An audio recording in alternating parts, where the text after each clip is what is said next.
सुनो, तो ब्रजवासी भगवान के बड़े प्यारे हैं, बड़े लाडले हैं, इसलिए आप सब ब्रजवासियों के चरणों में प्रणाम करके कथा स्टार्ट करें। सबको दास अनिरुद्ध का कोटि कोटि दंडवत प्रणाम। आप अपने आप में साधु हैं, आप अपने आप में संत हैं, आप अपने आप में भक्त हैं। आपको जन्म से ही भक्ति प्राप्त है, आपको अलग से भक्ति करने की जरूरत नहीं है, है?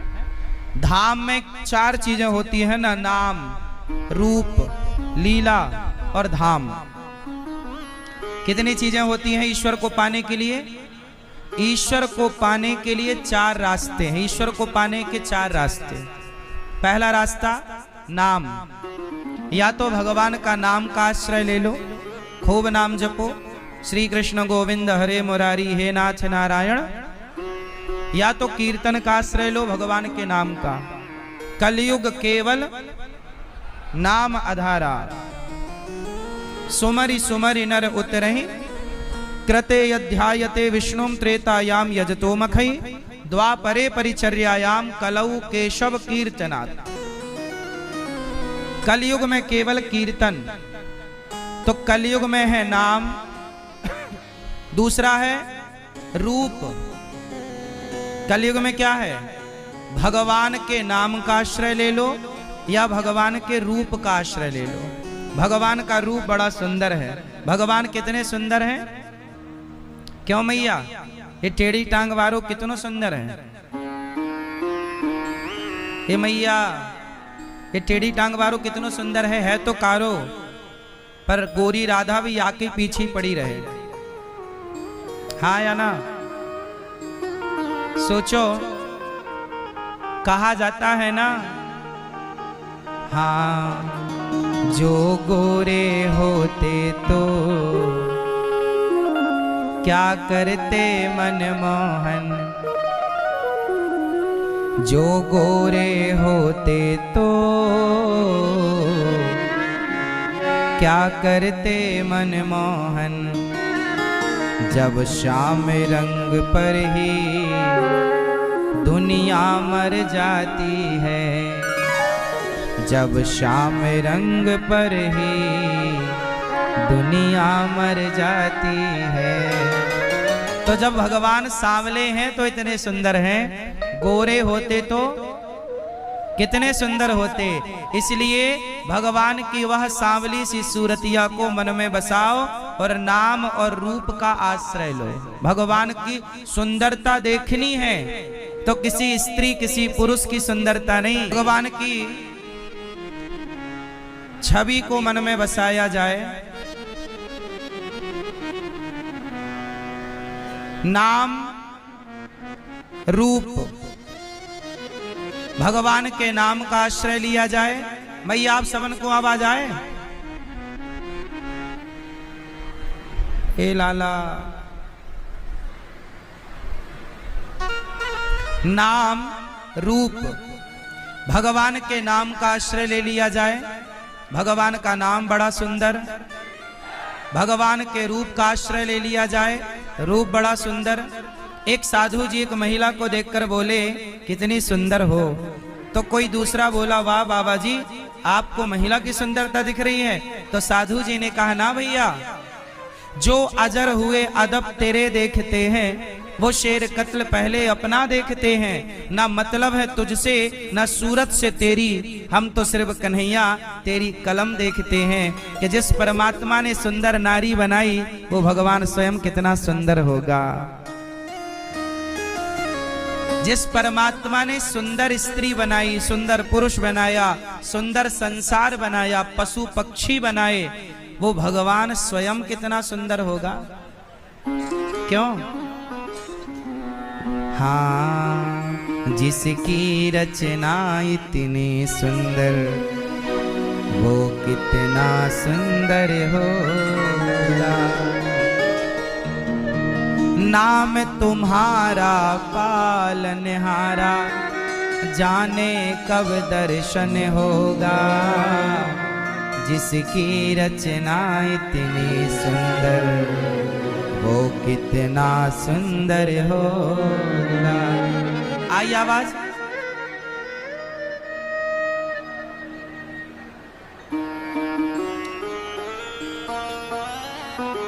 भाई सुखपाल जी कहाँ गए साउंड वाले?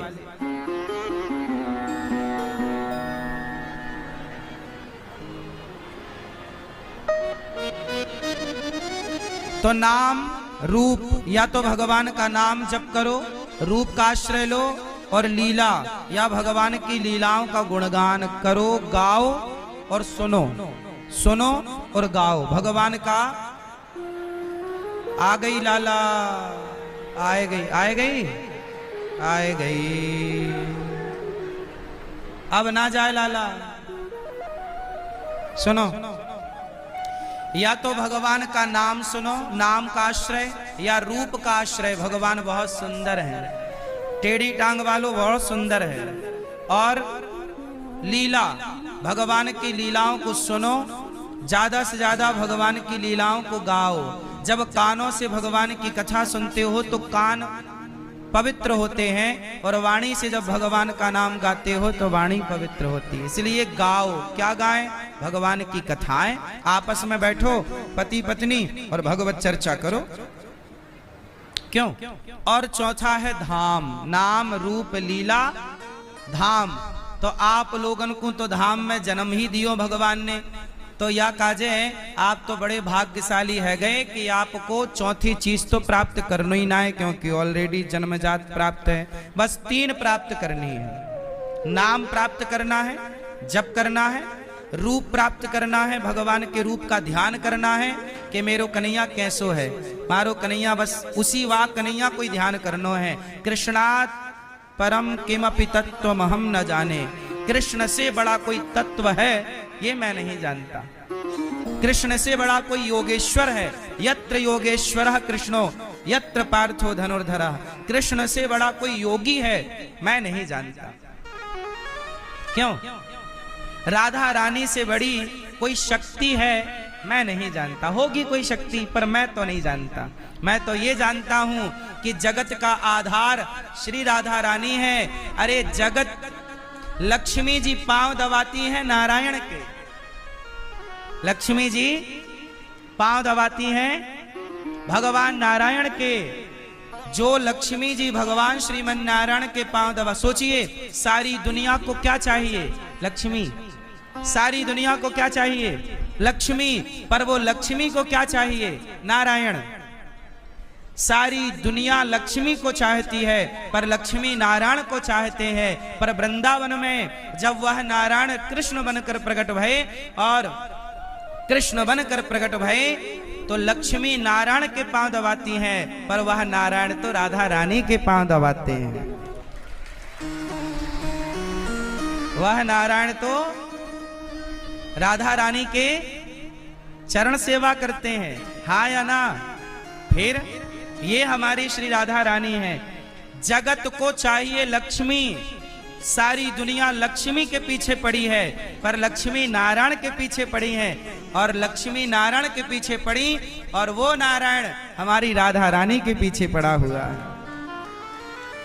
नहीं तो हमारे वो राधा रानी, हम बड़े भाग्यशाली हैं कि हम उन राधा रानी की शरण में हैं जिन राधा रानी की शरण में साक्षात भगवान श्री कृष्ण है, नारायण है। वो राधा, इसलिए राधा को क्या कहा? राधा धरा की शक्ति है। कौन सी? कौन सी शक्ति? आधार शक्ति। नहीं कहते आधार शिला। चलो भैया घर की नींव रखना, उसे क्या बोलते भैया? आधार शिला रखना है। आज आधार शिला का प्रोग्राम है। तो आधार शिला, तो सृष्टि का आधार क्या है? राधा। इसलिए आप राधा राधा मत कहो, बोलो आधार।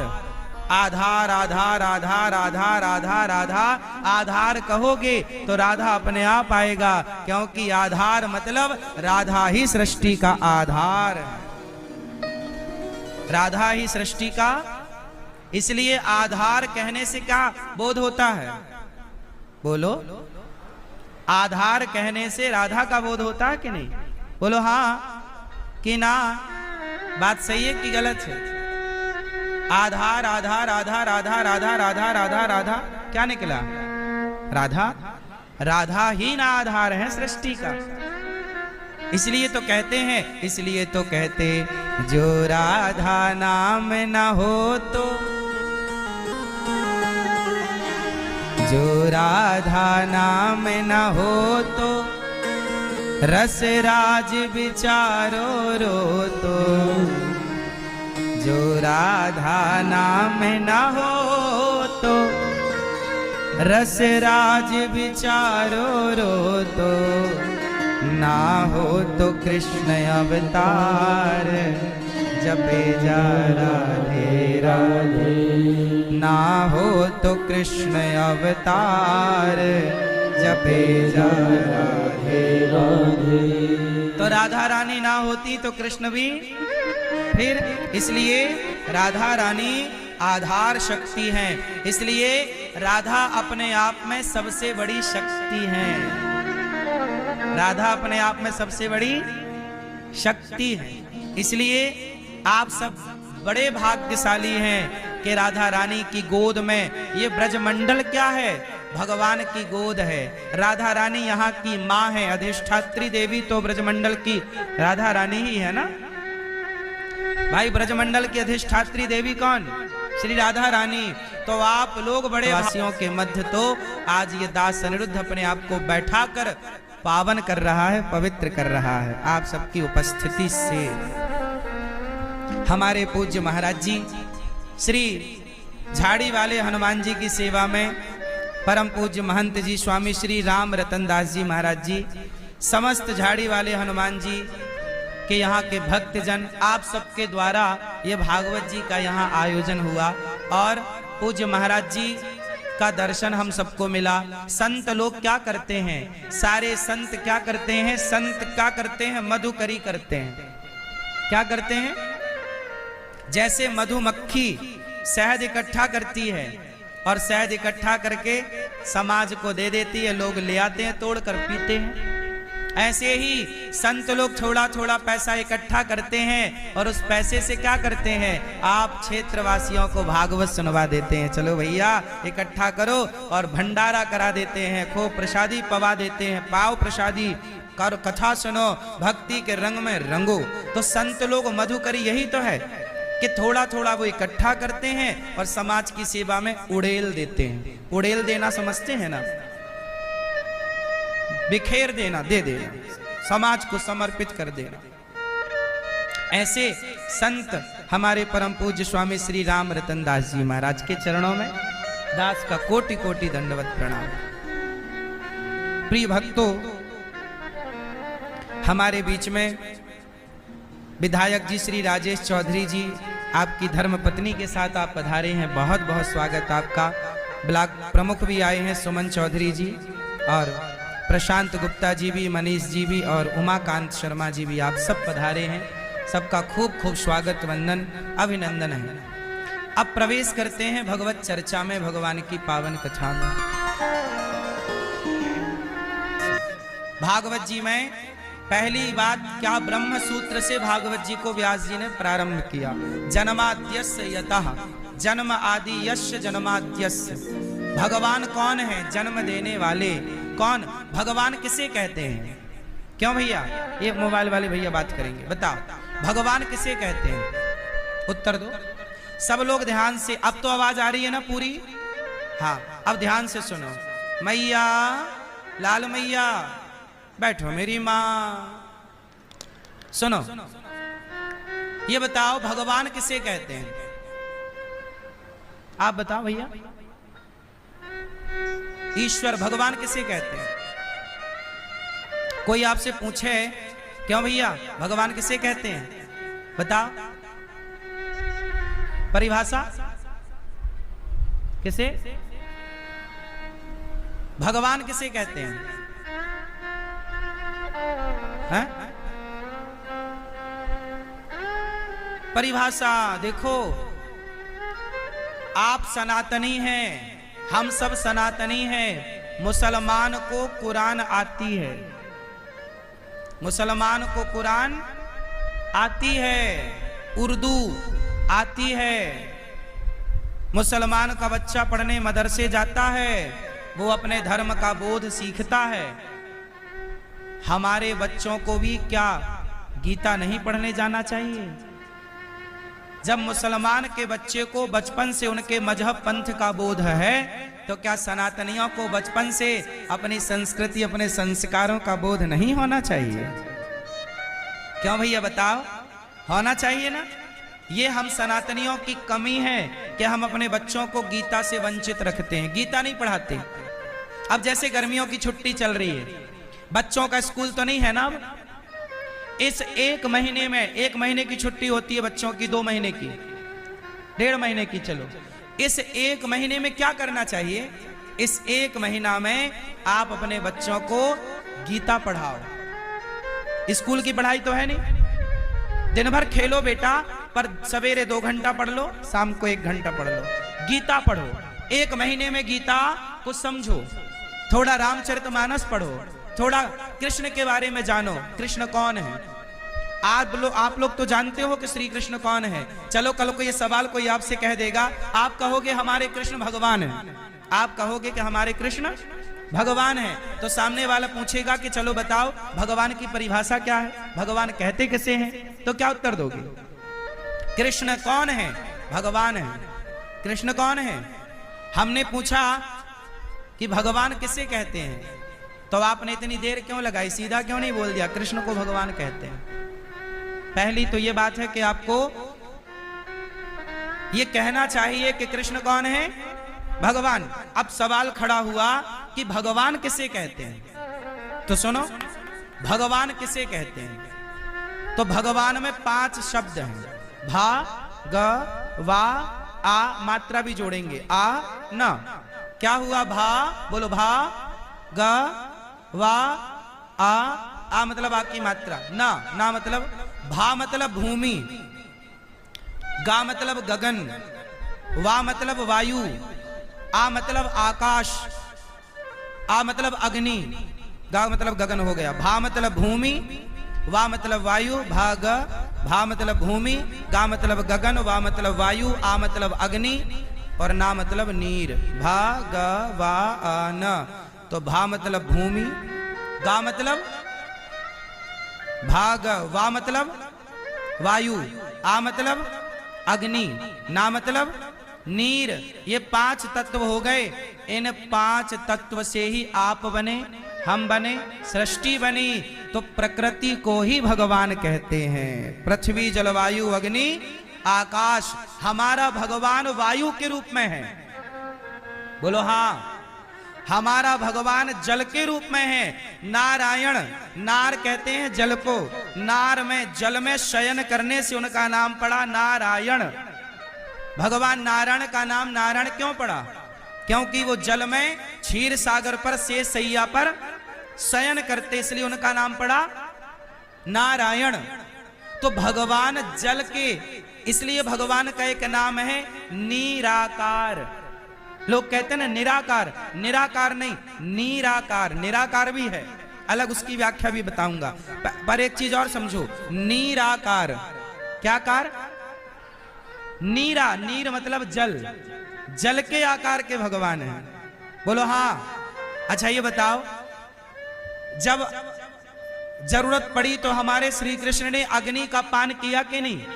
अग्नि पी गए। कभी आएगी आगे चर्चा। भगवान आग पीते हैं, तो आग कौन पी सकता है? कोई सामान्य? तो भगवान कौन है?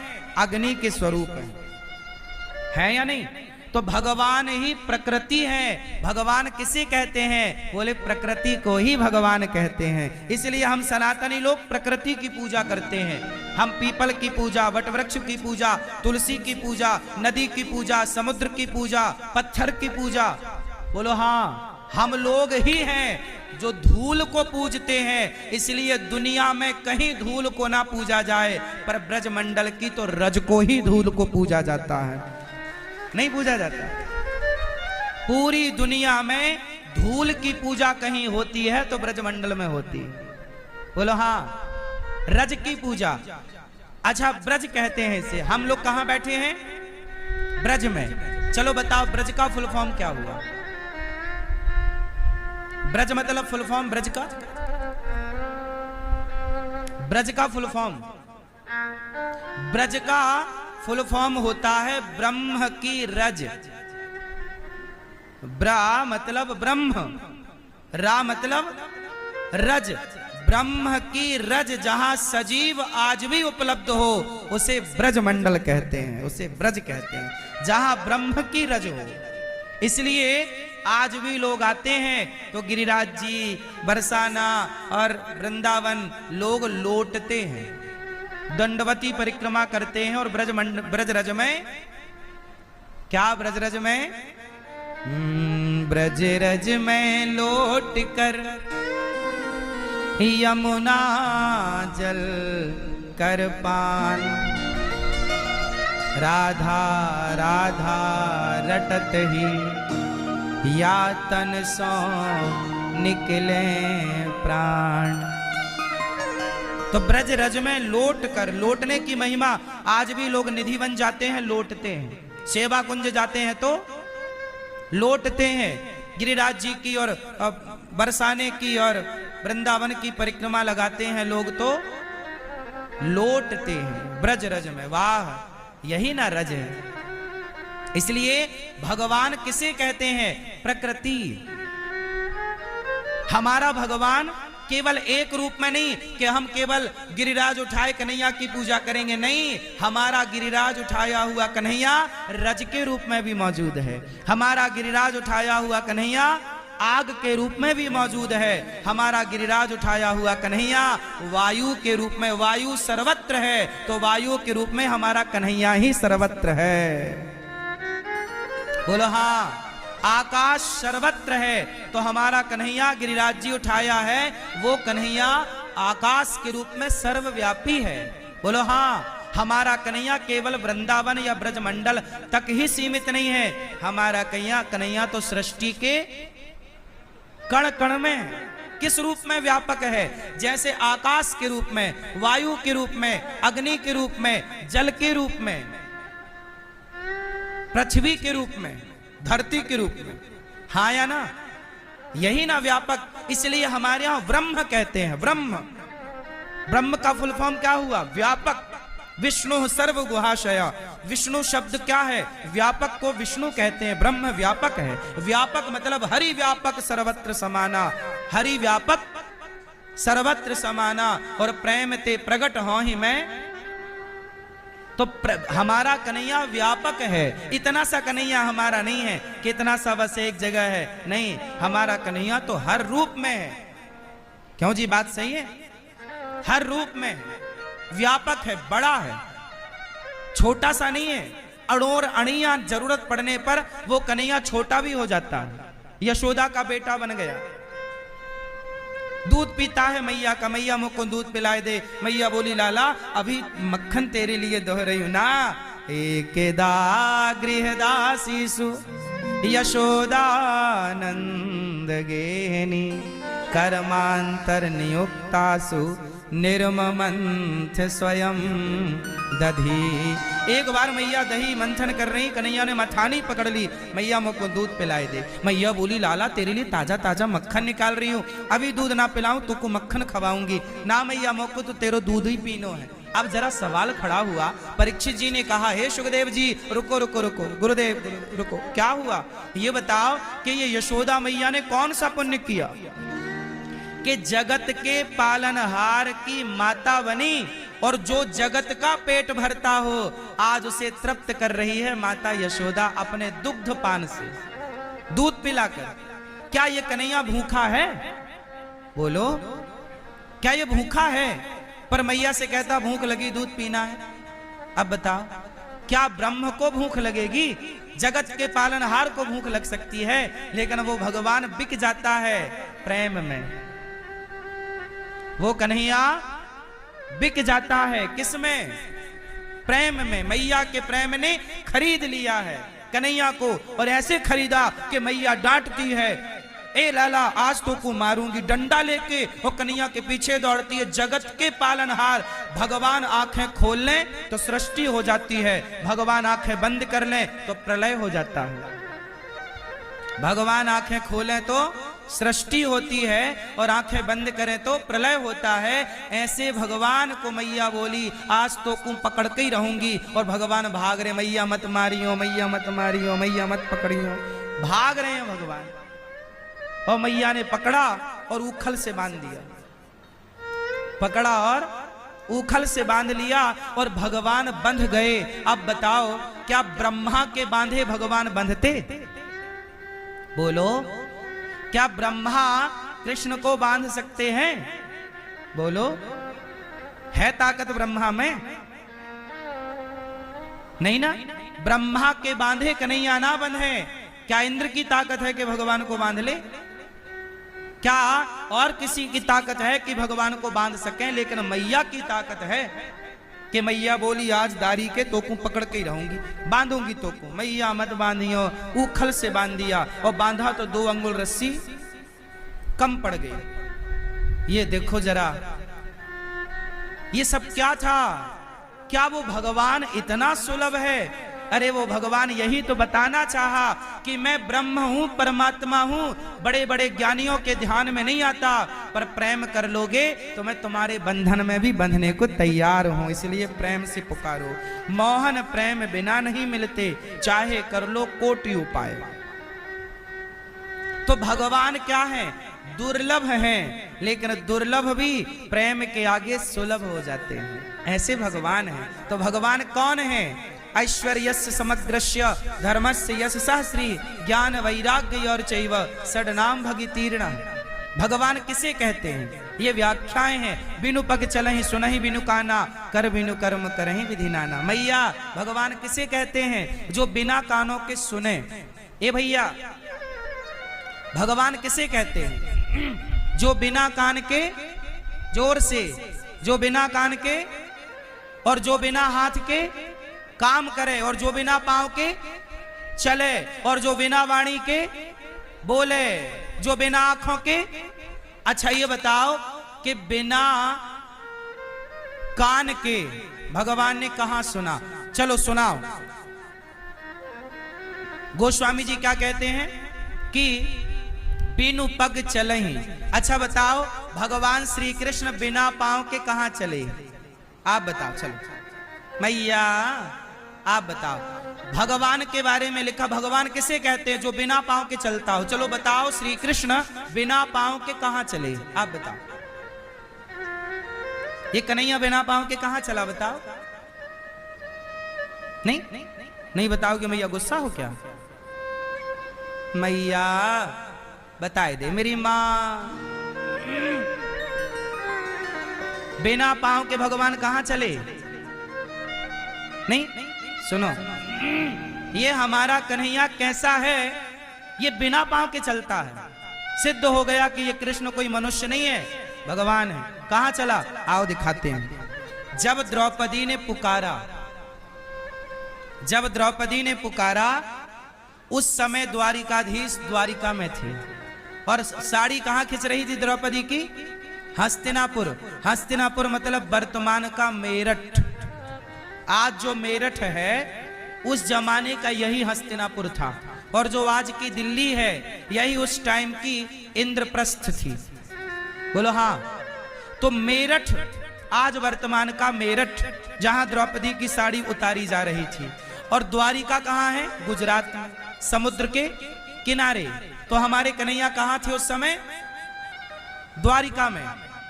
द्वारिका मतलब समुद्र के किनारे, सीधा आखिरी छोर की। द्रौपदी ने पुकारा मेरठ से, हजारों किलोमीटर की दूरी है, लेकिन द्रौपदी की साड़ी जब उतर रही और द्रौपदी पुकार रही, द्रौपदी ने सबको बुलाया, अर्जुन आओ, भीम आओ, नकुल आओ, सहदेव आओ। जिनके पांव थे भैया, जिनके पांव थे वो वहीं बैठे थे।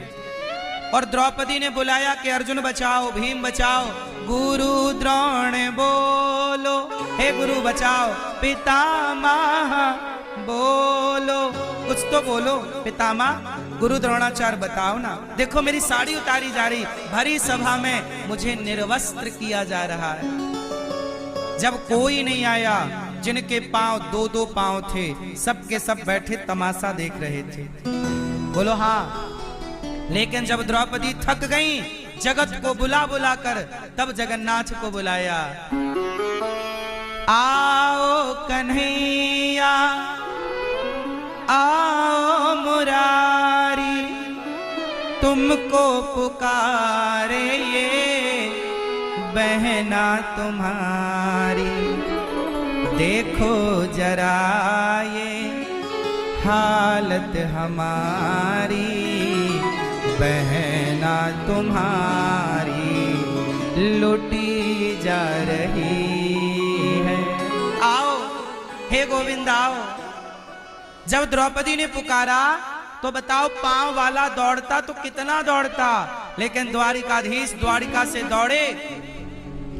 उस समय रुक्मणी माता भोजन परोस रही थी।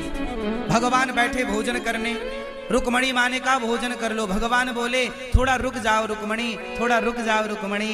क्यों प्रभु, आज भोजन का टाइम हो गया, आपने प्रसादी नहीं पाई। भगवान बोले मेरी बहन पर जरा संकट है, मुझे जाना पड़ेगा। क्या हुआ? कपड़े उतारे जा रहे हैं। तो जाओ। रुक्मणी माँ ने कहा जाओ। बोले नहीं जा सकता, अभी तक मेरी बहन ने मुझे बुलाया नहीं, अभी तक मेरी बहन ने मुझे। सच बताओ, द्रौपदी ने बुलाने में देर लगाई थी या कृष्ण ने आने में देर लगाई थी? बोलो। गलती भगवान की नहीं थी, गलती माता द्रौपदी की थी।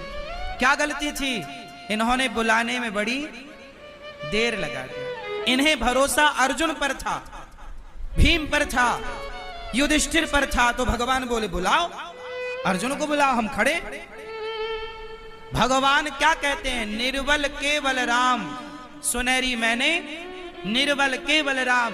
एक भरोसे एक बल, एक आस विश्वास, एक राम घनश्याम हित चातक तुलसीदास। सुनो, यदि आपको जगत पर भरोसा है तो भगवान कभी नहीं आएंगे। भगवान उनके पास आते हैं जो केवल भगवान पर भरोसा करते हैं। द्रौपदी ने जब सबको भुलाया और कृष्ण को पुकारा तो क्या बोला? गोविंद, हे गोविंद। तो गोविंद का विंद ना बोल पाई। गोविंद कैसे लिखेंगे? गोविंद। तो गोविंद का केवल गो बोल पाई, विंद शब्द मुंह से नहीं निकला। गो कहते ही तो कन्हैया दौड़ पड़े बहना की लाज बचाने और साड़ी बनकर खिंचने लगे। अब बताओ, पांव वाला चलता तो दौड़ पाता द्वारिका से इतनी दूरी तय? तो भगवान कैसे हैं? जरूरत पड़ती है तो बिना पांव के दौड़ जाते हैं। पांव से चलते तो कितना चलते। तो भगवान कैसे हैं? बिनु पग। बोलो बिनु पग चल ही। तो बिना पांव के चले द्रौपदी के लिए। बोलो हाँ कि ना? तो भगवान कैसे हैं? बिना पांव के चलते हैं। पांव वाला क्या चलेगा? बुलाने की देर है, जो जहां बुलाए भगवान वहां प्रकट हो जाए। तो द्रौपदी ने जब पुकारा तो प्रकट होकर साड़ी बढ़ाने लगे। दुशासन 10,000 हाथियों का बल रखने वाला थक गया पर कपड़े उतार ना पाया। क्यों? बोला, दुशासन बोला कि साड़ी भी चिनारी है कि नारी भी साड़ी है कि साड़ी ही की नारी है कि नारी ही की साड़ी है। तब द्रौपदी बोली मूर्ख, ना साड़ी भी चिनारी है ना नारी भी साड़ी है, ना साड़ी ही की नारी है ना नारी ही की साड़ी है। ये तो वृंदावन बिहारी है जो चीर बनकर खिंचा जा रहा, खिंचा जा रहा। किसी को दिखाई नहीं पड़ा मेरा कन्हैया, लेकिन उपस्थिति है। सच बताओ, द्रौपदी की लाज किसने बचाई? भगवान ने बचाई। जिन्होंने द्रौपदी की लाज बचाई वही हमारी और आपकी भी लाज बचाएंगे। बस द्रौपदी की तरफ पुकारना सीखो। द्रौपदी की तरफ पुकारना। हमको पुकारना नहीं आता। सच बताओ, पुकारना आता है? आप लोग ना थोड़ा नेताजी को पुकार लेते हो, थोड़ा पड़ोसी को पुकार लेते हो, थोड़ा बेटे को, अरे मेरा तो बेटा है, 4 बेटे हैं मेरे, बेटा मेरा। थोड़ा आप बेटों को पुकारते हो,